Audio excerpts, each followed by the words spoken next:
Shalom, bon Erev Shabbat, Metzora. Ce Shabbat, nous lisons la paracha qui parle de la purification du Metzora, du lépreux, selon les termes de la Torah, avec les différentes sortes de lèpre qu'il peut y avoir aussi dans les maisons et les vêtements. Mais le Shabbat a un deuxième nom. Il est appelé Shabbat Hagadol, le grand Shabbat. Toujours, le Shabbat qui précède Pesach est appelé le grand Shabbat Hagadol. Pour quelle raison? Disent nos sages, parce qu'un très très grand miracle est arrivé ce Shabbat-là. Quel est ce grand miracle?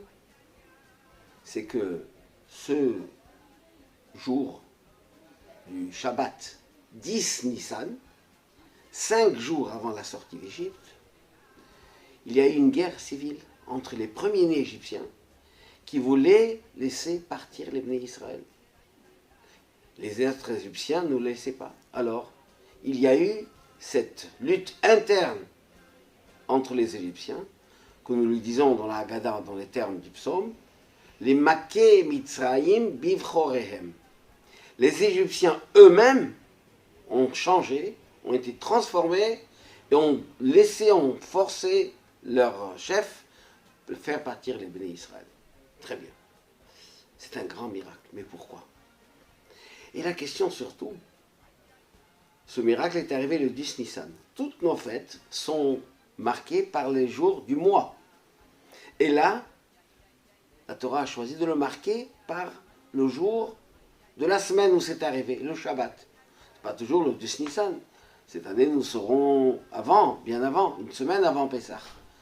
Eh bien, quand même, ce miracle, comme il est grand, il va être lié non pas avec les jours du mois, mais avec les jours de la semaine. Quelle différence y a-t-il entre les jours du mois et de la semaine?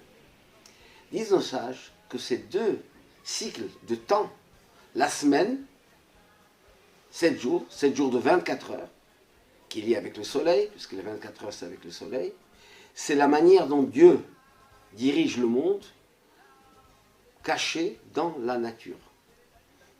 Tout ce autour de nous, c'est divin, et pourtant, nous pensons que c'est la nature qui dirige tout. Et le mois, Chodesh, c'est nouveau.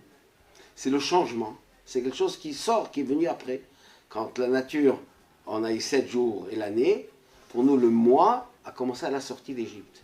Donc on a ce calcul, ce compte, ce cycle, est celui du surnaturel. Et bien, surnaturel, c'est des miracles. C'est pas constant. C'est comme la lune. Des moments oui, des moments non. Des moments, on la voit, des moments elle disparaît totalement. Ce miracle qui est arrivé le 10 Nissan est plutôt lié avec les jours de la semaine, avec la nature. Parce qu'il y a des miracles, comme celui de Purim, où généralement un miracle, il annule les lois de la nature, il va contre la physique. Et bien là, au contraire, ça s'est fait de manière que la nature elle-même s'est transformée. Les Égyptiens eux-mêmes ont changé. C'est ça le grand miracle de ce jour, c'est que celui qui était l'ennemi, qui était l'opposant, s'est transformé en défenseur, en celui qui va pousser les Égyptiens à faire sortir d'Égypte. C'est ce qu'on appelle les grandeurs du miracle qui est à l'intérieur de la nature, et la nature non seulement qu'elle ne le contredit pas, mais elle est au service du miracle. Ceci est aujourd'hui de notre période au niveau de la Emouna, dans notre foi. Et c'est pour ça qu'il faut manger pour Pessah, au moins pour le Seder, la matzah shemura. La matzah qui est fabriquée spécialement à la main, comme on l'a fait à la sortie d'Égypte. Il est très important de la manger parce que c'est la mitzvah de manger la matzah, mais celle-là particulièrement, celle shmura, dit le Zohar, est appelée michla demhemnuta, la nourriture de la foi, de la émouna. Et là, on a le lien entre le naturel et le surnaturel, parce que nous mangeons de la matzah naturelle, matérielle, de la farine et de l'eau, mais qui va renforcer notre foi en Hachem.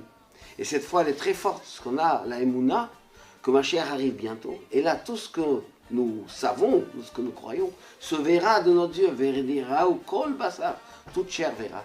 Et c'est ce que nous faisons avec notre mitzvot, que Dieu fasse que cette année déjà, on voit la venue du Mashiach et la révélation de la présence divine dans le monde de la nature. Shabbat Shalom ou Mevorach.